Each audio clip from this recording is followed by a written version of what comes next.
आपल्यासोबत बोलण्यासाठी पर्यटन मंत्री शंभूराज देसाई सर सोबत आहेत. सर, काय सांगाल, पुण्यात काल परवा घटना घडली, त्या आरोपीला अटक करण्यात आलेली आहे, पोलिसांना यश आलेलं आहे, तुम्ही कसं पाहता या घटनेकडे? नाही, ह्याच्या बाबतीत बघा, पहिल्या दिवशीपासून पुण्याचे स्थानिक पोलीस अधिकारी सांगत होते की सगळी CCTV फुटेज मिळालेली आहेत आणि त्याच्या मागावरती आम्ही 13 टीम पुणे पोलिसांच्या बाकीच्या सगळ्या यंत्रणांच्या त्याचा शोध घेत होत्या. आणि शेवटी कसं आहे, पोलीस तपास जेव्हा चालू असतो तेव्हा काही गोष्टी ह्या आधी बोलायच्या नसतात, त्याच्यामुळं पोलीस आमचे काही गोष्टी उघड करत नव्हते. पण शेवटी त्यांच्या सगळ्या प्रयत्नाला यश आलं आणि तो नराधम आता पोलिसांच्या ताब्यात आलेला आहे.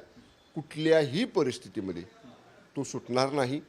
आणि त्या केसमध्ये ज्या ज्या गोष्टी आता ऑन रेकॉर्ड आलेल्या आहेत पोलीस तपासामध्ये किंवा इथून पुढं आता त्याच्या चौकशीमध्ये पुढे येतील, त्या सगळ्या मान्य न्यायालयापुढे आणून या आरोपीला कडक शिक्षा ही निश्चितपणानं पोलीस यंत्रणा करेल.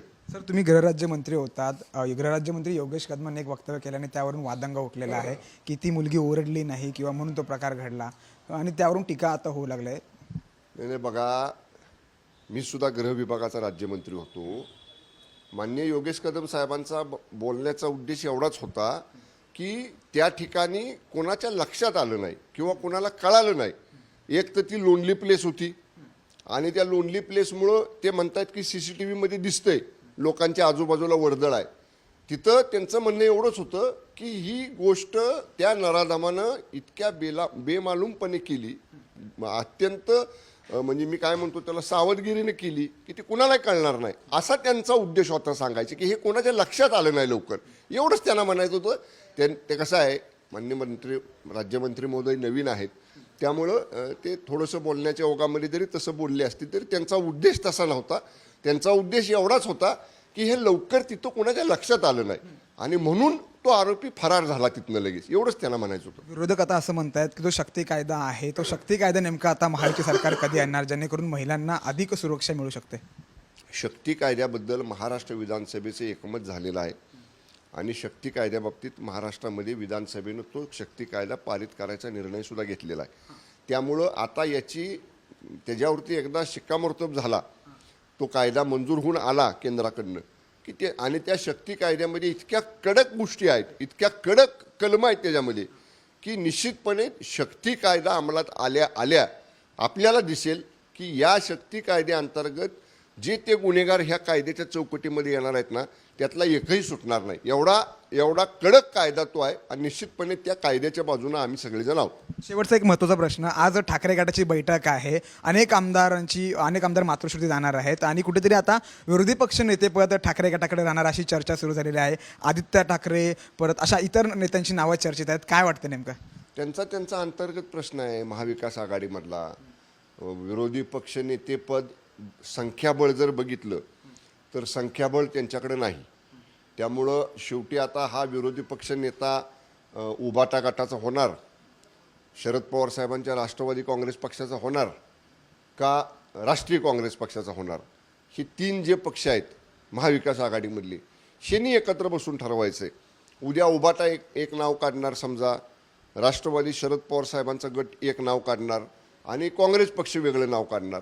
अशी जर समजा 3 नावं 3 बाजूनं आली त्यांच्या महाविकास आघाडीमध्ये, तर काय परिस्थिती उद्भवल हे आज तर आपण सांगू शकत नाही. ज्याच्या त्याच्या पक्षाचं ज्याला त्याला धोरण ठरवायचा अधिकार आहे, काय मिळावं, कुठलं पद मिळावं मागण्याचा अधिकार आहे. संसदीय नियमामध्ये काय तरतुदी आहेत,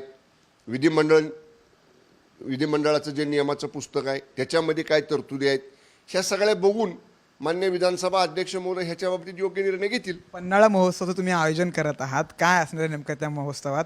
काय नेमकं तिकडच्या नागरिकांना पाहायला? स्थानिक आमदार माननीय विनय कोरे साहेब त्या ठिकाणी पन्हाळा महोत्सवाचं आयोजन करतायत. मला देखील त्यांनी निमंत्रण दिलेलं आहे. त्या महोत्सवाच्या उद्घाटनाला माननीय मुख्यमंत्री फडणवीस साहेब आणि दोन्ही माननीय उपमुख्यमंत्री महोदयाने त्यांनी निमंत्रित केलेलं आहे.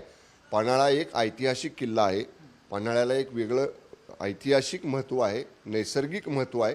त्यामुळं स्थानिक लोकप्रतिनिधी तिथं ते आयोजन करतायत आणि त्यांना पर्यटन संचालनालयाकडनं जी काय त्याच्यासाठीची आवश्यक मदत आहे ती मदत या ठिकाणी आपण दिलेली आहे. वाल्मिक कराडला जेलमध्ये VIP ट्रीटमेंट मिळते असा आरोप आता होत आहे. जितेंद्र आव्हाड देखील तेच म्हणतात की आपण वाल्मिक कराडच्या टीममध्ये सामील व्हायला पाहिजे होतं. त्याला अहो, कुठंही जेलमध्ये कुणालाही कसलीही VIP ट्रीटमेंट देण्याची तरतूद कुठंच नाही. आता त्याच्यामध्ये जो नियम कायदा आहे, कारागृह ॲक्ट, जेल मॅन्युअल, त्या जेल मॅन्युअलप्रमाणे सगळ्या कायद्यांना समान वागणूक दिली जाते. त्यामुळं असं कुठंही नाही. आणि मी सांगतो, एवढ्या गंभीर गुन्ह्यामधला जो कराड आरोपी आहे त्याला तर बिलकुल आमचे कुठले जेल प्रशासन असेल, पोलीस प्रशासन असेल, त्याला थारासुद्धा देणार नाहीत. सामान्य कायद्याप्रमाणे त्याला वागवलं जाईल. खूप खूप धन्यवाद सर साम2शी बातचीत केल्याबद्दल. कॅमेरामॅन प्रवीणसह मी सूरज मसूरकर, साम TV, मुंबई. देश विदेशातील प्रत्येक घडामोडींचे लाईव्ह अपडेट मिळवण्यासाठी आता साम टीव्हीच्या सर्व सोशल मीडिया प्लॅटफॉर्मला लाईक, फॉलो आणि सबस्क्राईब करा. तसंच सर्व नोटिफिकेशनसाठी बेल आयकॉन प्रेस करायला विसरू नका.